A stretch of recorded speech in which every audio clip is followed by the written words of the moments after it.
Hello friends, नमस्कार। Smart study solution के इस यूट्यूब चैनल पर आप लोग का स्वागत है।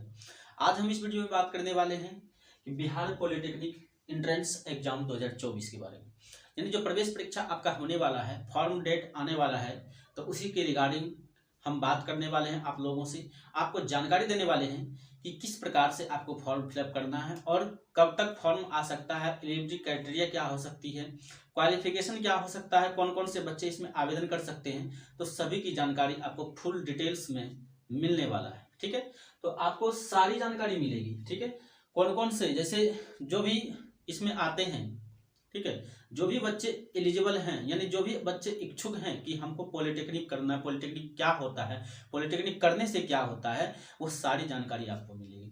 ठीक है, ये नहीं कि आपको पॉलिटेक्निक कर लिए, कौन कौन से ब्रांच होते हैं वो भी जानकारी नहीं है। ठीक है, तो ब्रांच से भी कौन अच्छा बेस्ट ब्रांच आपके लिए हो सकता है, किसमें वैकेंसी आती है, तो सारी जानकारी इस वीडियो में हम देने वाले हैं आप लोगों को। ठीक है, तो बिना स्किप किए हुए वीडियो को इत्मीनान से लास्ट तक देखिएगा, तभी आप लोग को जो है सारी जानकारी समझ में आएगी। तो चलिए वीडियो स्टार्ट करते हैं। तो सबसे पहले जान लेते हैं कि बिहार पॉलिटेक्निक एंट्रेंस एग्जाम 2024 का जो है, इसमें कौन कौन से आते हैं, यानी आपका जो कैटेगरी है। ठीक है, आपका एक पीई कैटेगरी है, पीएम कैटेगरी है और पीएमएम कैटेगरी है और एलई है। ठीक है, अब इसमें जो पॉलिटेक्निक बिहार पॉलिटेक्निक डीसीई जो निकलता है, ठीक है, उसके अंतर्गत 3 सेक्शन आते हैं, पीई पीएम पीएमएम, यानी इसका एक ही बार आपका फॉर्म निकलता है, फॉर्म फिलअप होता है। ठीक है, तो हम इस वीडियो में आपको सिर्फ जानकारी देने वाले हैं पॉलिटेक्निक इंजीनियरिंग के बारे में। ठीक है, इसमें पॉलिटेक्निक इंजीनियरिंग के बारे में हम जानकारी देंगे और पीएम पैरामेडिकल और पैरामेडिकल मैट्रिक के बारे में जो जानकारी हम देंगे वो नेक्स्ट वीडियो में आपको मिलेगा, क्योंकि सारी जानकारी इसमें संभव नहीं है, वीडियो लंबा हो जाएगा। ठीक है, तो हम पहले पॉलिटेक्निक इंजीनियरिंग के बारे में आपको जानकारी देंगे। ठीक है, पॉलिटेक्निक इंजीनियरिंग में दाखिला लेने के लिए 2 प्रोसेस है। आपका एक प्रोसेस है कि पॉलिटेक्निक इंजीनियरिंग पीई का जो फॉर्म आता है बिहार पॉलिटेक्निक एंट्रेंस एग्जाम के तहत, वो एक डायरेक्ट आप भर सकते हैं, और दूसरा जो तरीका आपका एलई के तरफ से आता है, यानी लेटरल एंट्री होता है। ठीक है, लेटरल एंट्री क्या होता है, आपका 2 साल का कोर्स होता है, 2 इयर्स का कोर्स होता है, और पीई जो पॉलिटेक्निक इंजीनियरिंग होता है ये आपका 3 इयर्स का कोर्स होता है, ये समझिएगा। तो यहाँ आपको लिखे हम कि एलई जो होता है वो आपका 2 इयर्स का कोर्स होता है और पीई जो होता है आपका 3 इयर्स का कोर्स होता है। ठीक है, अब इसमें समझेंगे कि कौन आपके लिए बेस्ट हो सकता है। ठीक है, तो हम आपको वैकेंसी से तुलना करके बताते हैं कि वैकेंसी जो भी आती है फॉर्म, ठीक है, जो भी आपका जैसे रेलवे हो गया, डिफेंस, इसरो हो गया, बीएसएनएल हो गया, ये सारे विभाग में जो है पॉलिटेक्निक इंजीनियरिंग जूनियर इंजीनियर के पोस्ट पर वैकेंसी आती है। तो सबसे पहले जो पॉलिटेक्निक इंजीनियर 3 इयर्स होता है, ये 2 इयर्स होता है, डिग्री दोनों का सेम है, लेकिन आपका इंटरवल यानी समय का, यानी कितने इयर्स का, 2 इयर्स और 3 इयर्स, ये डिपेंड करता है। अब वहाँ वैकेंसी जो निकलती है वो कहीं कहीं आप देखिएगा, किसी वैकेंसी में आपको 3 इयर्स मांग लेता है, किसी वैकेंसी में 2 इयर्स मांग लेता है, तो अधिकतर जो मांगता है वो आपको 3 इयर्स ही मांगता है। ठीक है, 2 इयर्स का किसी किसी वैकेंसी में आप देखिएगा नहीं मांगता है, वहाँ आप छट जाइएगा। ठीक है, 2 इयर्स का अगर वहाँ बोलेगा कि 2 इयर्स के जो भी कैंडिडेट हैं वो इस पर अप्लाई नहीं कर सकते, तो वहाँ आपका कैंसिल हो गया, वहाँ आप तो फॉर्म भर नहीं सकते हैं। इसलिए आप लोग से रिक्वेस्ट करते हैं कि अगर आपको मेरे अनुसार अगर मेरा मानना है कि आप 3 इयर्स का ही डिप्लोमा कीजिए। 3 इयर्स का अगर डिप्लोमा करते हैं तो आप किसी भी एग्जाम में, किसी भी वैकेंसी में आप भर सकते हैं, चाहे जो भी वैकेंसी वो निकले जूनियर इंजीनियर का, उसमें जहाँ डिप्लोमा खोजा जा रहा है, पॉलिटेक्निक खोजा जा रहा है, वहाँ आप भर सकते हैं। लेकिन आपका 2 इयर्स का जो डिप्लोमा है पॉलिटेक्निक इंजीनियरिंग, उसमें आप नहीं भर सकते हैं। किसी किसी ऐसा वैकेंसी आएगा, ऐसा विभाग में आएगा, वहाँ आप 2 इयर्स वाला एलिजिबल नहीं होता है। ठीक है, आप ये समझ गए। अब आप बात करते हैं, अगर इसमें कोई भी डाउट हो आप कमेंट कीजिएगा, लेकिन हम ये मेरे जानकारी में है और मैं जानता हूँ, इसको अच्छी तरीके से जानता हूँ इस पॉलिटेक्निक इंजीनियरिंग को, इसलिए आपको मैं साझा कर रहा हूँ आपके सामने ये जानकारी। अब चलिए, पीई जो होता है वो 10th लेवल का होता है। पीई क्या होता है आपका, बेसिस क्या होता है, 10th लेवल होता है, और एलई जो होता है आपका 12th लेवल होता है। एलई क्या होता है, 12th लेवल होता है। हम इसका एलई का चर्चा यहाँ नहीं करेंगे, आपको नेक्स्ट वीडियो में हम एलई का चर्चा करेंगे, उसका क्वालिफिकेशन क्या है, डिटेल्स जानकारी आपको देंगे, सिलेबस क्या है, कब से फॉर्म भराएगा, वो सारी जानकारी आपको नेक्स्ट वीडियो में मिलेगा। ठीक है, एलई का चर्चा यहाँ छोड़ते हैं। अब चलते हैं पीई का, यानी 10th लेवल का होता है। ठीक है, इसमें जो सीट होता है आपका लगभग 18,000 के आसपास सीट आता है, यानी 18,000 आवेदन, यानी 18,000 सीट आपका आता है। 18,000 पर आप फाइट कर सकते हैं, अप्रॉक्स अब बता रहे हैं। ठीक है, अगर एग्जाम मोड की बात करें तो एग्जाम मोड जो आपका होने वाला है वो आपका ऑफलाइन एग्जाम होगा। क्या होगा? ऑफलाइन एग्जाम होगा। ठीक है, अब इसकी बात करते हैं कि मिनिमम एज इसमें क्या रहेगा। तो मिनिमम एज जो होगा आपका 14 ईयर्स, और इसमें नो अपर एज लिमिट, यानी मिनिमम अगर आपका 14 साल आपका पूर्ण चुका है तो आप इसके लिए आवेदन कर सकते हो, लेकिन अपर लिमिट में कोई भी इसमें रिस्ट्रिक्शन नहीं है। कितना भी 30 साल 40 साल हैं तो आप भर सकते, कोई दिक्कत नहीं है। ठीक है, अपर लिमिट से ये छूट दिया गया। क्वालिफिकेशन अगर बात करते हैं तो जगह यही बता देगा 10th लेवल का है तो आपका क्वालिफिकेशन तो 10th खोजेगा। ठीक है, कि 10th आपके पास है तो इसके लिए एलिजिबल हो। अब कोई बच्चा बोलेगा कि सर मेरे पास इंटर किए हैं, ग्रेजुएशन किए, क्या हम भर सकते हैं? हाँ बिल्कुल, आप एलिजिबल हो। 10th किए हो, इंटर किए हो, ग्रेजुएशन किए हो, तब फिर भी आप भर सकते हो। ITI किए हो तब फिर भी आप भर सकते हो। क्या आप जो ग्रेजुएशन के बिना मैट्रिक किए हुए कर लिए क्या? नहीं। तो इसमें आप ग्रेजुएशन भी हो तब फिर भी फॉर्म भर सकते हो, कोई दिक्कत वाली बात नहीं। ठीक है, इतना समझ गए। आगे बात करते हैं एग्जाम डेट। आपका जो एग्जाम डेट होने वाला है वो जुलाई 2nd वीक 2024 में टेंटिवली रखा गया है, यानी जुलाई 2024 में आपका एग्जाम टेंटिवली हो सकता है। फॉर्म डेट की हम बात नहीं की, फॉर्म कब तक आएगा, तो फॉर्म जो आपका आएगा फरवरी के 2nd वीक में या मार्च लास्ट तक आपका जो है फॉर्म डिक्लेयर हो जाएगा, फॉर्म निकल जाएगा। ठीक, अगर अब मिनिमम परसेंटेज ऑफ पीई, यानी पीई में आप दाखिला ले रहे हैं, पॉलिटिकल इंजीनियरिंग में आपका दाखिला हो रहा है, तो आपका जो मार्क्स चाहिए 10th में कम से कम 35% आपका अगर मैट्रिक में है तभी आप इसके लिए एलिजिबल हो, तभी आप फॉर्म भर सकते हैं। ठीक है, आगे यदि बात करते हैं कि एप्लीकेशन फीस कितना लगेगा, तो एप्लीकेशन फीस आपका जो है जनरल ओबीसी और SC ST के लिए अलग अलग है चार्ज।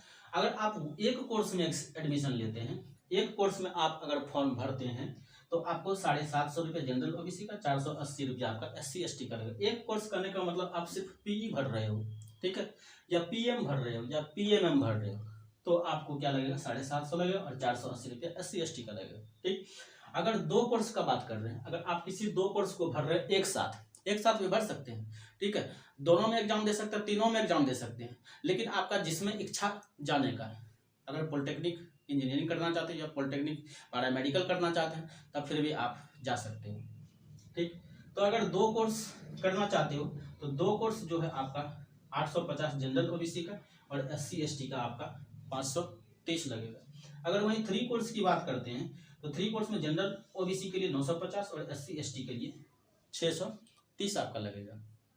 ठीक है, अगर हम बात करते हैं एग्जाम टाइम का, जो एग्जाम आप दोगे उसमें जो समय लगेगा, आपका समय दिया गया है 2 घंटा 15 मिनट का समय रहता है एग्जाम में कितना घंटा का समय रहता है? 2 घंटा 15 मिनट का। अगर हम नंबर ऑफ क्वेश्चंस की बात करते हैं, कितना questions number of question exam में रहता है, तो आपका 90 क्वेश्चंस एग्जाम में देखने को मिलेंगे। अगर हम वही सिलेबस की बात करते हैं तो सिलेबस आपका जो है सब्जेक्ट, क्वेश्चन नंबर और मैक्सिमम मार्क्स, यानी सिलेबस में आपका फिजिक्स रहेगा, केमिस्ट्री रहेगा और मैथ रहेगा। ठीक है, ये किसका? तो पॉलिटेक्निक इंजीनियरिंग का सिर्फ हम बता रहे हैं सिलेबस। ठीक है, पीई का सिलेबस सिर्फ बता रहे हैं, ना कि पीएम और पीएमएम का सिलेबस बता रहे हैं, ना कि आपका एलई का सिलेबस बता रहे हैं। सिर्फ हम सिलेबस किसका बता रहे हैं? पीई का, यानी पॉलिटेक्निक इंजीनियरिंग का सिलेबस हम बता रहे हैं। अगर फिजिक्स की बात करें तो 30 क्वेश्चन रहेंगे और 150 मार्क्स रहेगा।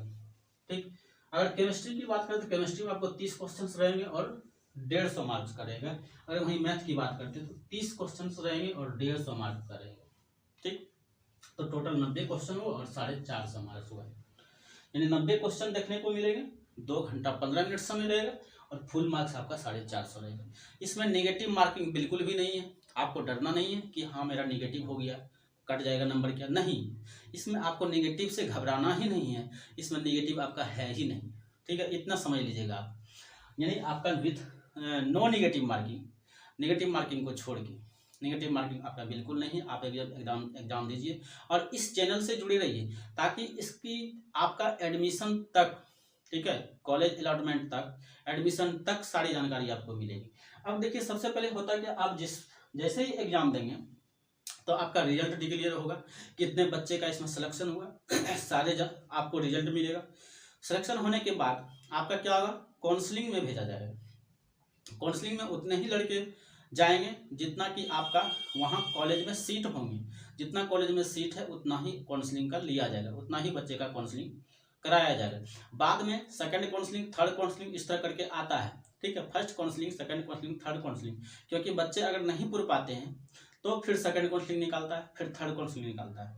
तो जैसे ही फर्स्ट काउंसलिंग निकालेगा वहाँ से क्या होता है, आपका कॉलेज अलॉट होगा कि आपका कौन सा ब्रांच आपको मिला, वो कॉलेज अलॉट होके आपको कॉलेज भेजा जाएगा, वहाँ जाके आप एडमिशन लोगे। ठीक, तो ये है कॉलेज प्रोसेस यानी एडमिशन प्रोसेस का। अलॉटमेंट लेटर मिलता है वहाँ, आप जैसे काउंसलिंग कराने जाओगे पटना, वहाँ आपको अलॉटमेंट लेटर देगा, अलॉटमेंट लेकर लेके जाइए आपको कॉलेज, वहाँ जाके आपका एडमिशन हो जाएगा रिक्वायर्ड डॉक्यूमेंट लेके। ठीक है, ये जानकारी है।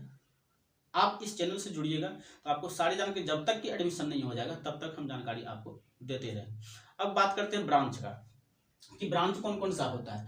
देखिए पॉलिटेक्निक इंजीनियरिंग मुख्य ब्रांच जो होते हैं, जैसे आपका मैकेनिकल हो गया, सबसे पहला जो मान लेते हैं मैकेनिकल हो गया, उसके बाद इलेक्ट्रिकल, इलेक्ट्रॉनिक्स, ठीक है, मैकेनिकल, इलेक्ट्रिकल, इलेक्ट्रॉनिक्स, सिविल और आपका हो गया कंप्यूटर, आपका हो गया कंप्यूटर। और भी ब्रांच रहते हैं लेकिन मुख्य रूप से इतने ब्रांच में जाना आप लोग पसंद करते हैं। केमिकल भी होता है, जैसे कोई बच्चे क्या होते हैं केमिकल में भी चल जाता है, केमिकल में भी चल जाते हैं, टेक्सटाइल में चल जाते हैं, ठीक है, एग्रीकल्चर होता है। तो ये सब मेन जो बच्चे जाते हैं मैकेनिकल, इलेक्ट्रिकल, इलेक्ट्रॉनिक्स, कंप्यूटर और केमिकल, ठीक है, chemical engineering, mechanical engineering, electrical engineering, electronics engineering, civil engineering, computer engineering और केमिकल इंजीनियरिंग। तो इसमें बच्चे ज़्यादा जाना पसंद करते हैं। अब इसमें बेहतर कौन होता है, सबसे अच्छा कौन होता है, तो आपको मेरे अनुसार जो माना गया है वैकेंसी के अकॉर्डिंग, अभी की जो बिहार सरकार वैकेंसी दे रही है या केंद्र सरकार जो वैकेंसी दे रही है उसमें सबसे ज़्यादा जो है सिविल का मांग है। यदि आप सिविल करते हैं तो आपको जॉब है कि 90% मिल ही जाता है, 100% नहीं कर सकते हैं, आपके ऊपर डिपेंड करता है कि आप कितने अच्छे से तैयारी करते हैं अपने वैकेंसी के लिए, जॉब के लिए, तो वो डिपेंड करता है। लेकिन आपको चूज अभी ही करना है कि कौन सा ब्रांच अच्छा होगा, ठीक है। सबसे बेस्ट ब्रांच आपके लिए कौन सा हो सकता है, सबसे बेस्ट ब्रांच जो है आपका सिविल को रखेगा हम, यानी फर्स्ट नंबर में आप सिविल चूज करोगे। वहाँ कॉलेज अलॉटमेंट होता है, यानी आपका जब ब्रांच वहाँ आप काउंसलिंग कराने जाइएगा तो वहाँ उसमें पूछेगा आप कौन ब्रांच लेना पसंद करते हो। वो ब्रांच अगर उस कॉलेज में है तभी आपको मिलेगा, नहीं तो दूसरा ब्रांच आप चूज कर सकते हैं, ठीक। तो सबसे पहले अगर तो सिविल पसंद करते हैं, उसके बाद मेरे अनुसार इलेक्ट्रिकल सबसे बेस्ट है, क्योंकि इलेक्ट्रिकल का जो है स्कोप बहुत ही अच्छा है बिहार में, बिजली विभाग में इलेक्ट्रिकल का। तीसरा जो ऑप्शन है आपका मैकेनिकल का, मैकेनिकल का, क्योंकि मैकेनिकल जो है आपका बिहार में उतना कोई खास स्कोप नहीं है, अदर स्टेट में आपका, केंद्र सरकार में आपका है, यहाँ मैकेनिकल का बिहार में उतना अच्छा स्कोप नहीं है। सिर्फ इलेक्ट्रिकल और सिविल जो है बिहार में स्कोप बहुत ही ज़्यादा है, आपको मिलेगा। अगर वहीं इलेक्ट्रॉनिक्स की बात करते हैं, इलेक्ट्रॉनिक्स तो यहाँ बहुत ही कम है बिहार में। आपको इलेक्ट्रॉनिक्स के लिए आपको सिर्फ रेलवे है, इसरो है, ये सभी विभाग में है। और प्राइवेट में आप जा सकते हो, प्राइवेट स्कोप भी अच्छा है, प्राइवेट स्कोप आपको इलेक्ट्रिकल, सिविल, मैकेनिकल, इलेक्ट्रॉनिक्स सभी के लिए अच्छा स्कोप है। वहीं अगर कंप्यूटर की बात करें तो कंप्यूटर का भी जो है प्राइवेट में स्कोप बहुत ही अच्छा है, ठीक है, कंप्यूटर का प्राइवेट में स्कोप, और बिहार में भी है, उतना ज़्यादा नहीं है। आपको अदर विभाग में मिल सकता है, अदर विभाग में मिल जाएगा, आपका रेलवे हो गया, इसरो हो गया, BSNL हो गया, और कई सारे विभाग हैं उसमें इस सब का स्कोप अच्छा है। तो सबसे मेन बेस्ट जो है वैकेंसी के अकॉर्डिंग तो सिविल, इलेक्ट्रिकल और मैकेनिकल, तीन जो ब्रांच हैं वो आपके अच्छे हैं। इसमें से अगर आपको अच्छा मिल जाता है कोई भी ब्रांच तो आप आसानी से इसको ले लीजिए, ठीक है। अगर नहीं मिलता तब आप इलेक्ट्रॉनिक्स लीजिएगा, इलेक्ट्रॉनिक्स उसके बाद कंप्यूटर, ठीक है, इसका प्राइवेट में इसको अच्छा है। तो ये आपको जो है ब्रांच से रिलेटेड सभी जानकारी इस वीडियो में मिल गई होगी। ठीक है, मैं क्योंकि इसको खुद ही भली भांति इसके बारे में हम जानते हैं, इसीलिए आप लोग को हम बता रहे हैं। ठीक है, तो ये जानकारी आप लोगों को कैसा लगा जरूर हमें कमेंट में रिप्लाई कीजिएगा, जवाब दीजिए उसका। और अगर कोई भी डाउट है तो आप कमेंट में हमें लिख दीजिए, हम उसका रिप्लाई करने का अवश्य कोशिश करेंगे, या नेक्स्ट जो वीडियो आएगा उसमें आपको वहाँ बता दिया जाएगा। ठीक है, पीएम का पीएमएम का जो वीडियो आएगा अभी बताएंगे, एलई का भी बताएंगे, तो उसमें हम जानकारी दे देंगे। कमेंट का रिप्लाई हम उस वीडियो नेक्स्ट वीडियो में जरूर करेंगे। ठीक है, तो अगर इस यूट्यूब चैनल पर नहीं जुड़े हैं तो इससे आप जरूर जुड़ जाइए, सब्सक्राइब कर लीजिए इस चैनल को और बेल नोटिफिकेशन को ऑल पे सेट कर लीजिए, ताकि किसी भी नोटिफिकेशन से आप मिस ना कर सकें। और अपने दोस्तों के साथ इस वीडियो को ज़रूर शेयर करें, ताकि उन्हें भी इस वीडियो से फ़ायदा मिल सके। और अब मैं क्या कहूँ, आप लोगों के लिए इतना काफ़ी है मेरे लिए। तो चलते हैं, मिलते हैं एक नेक्स्ट वीडियो में, और तब तक के लिए धन्यवाद।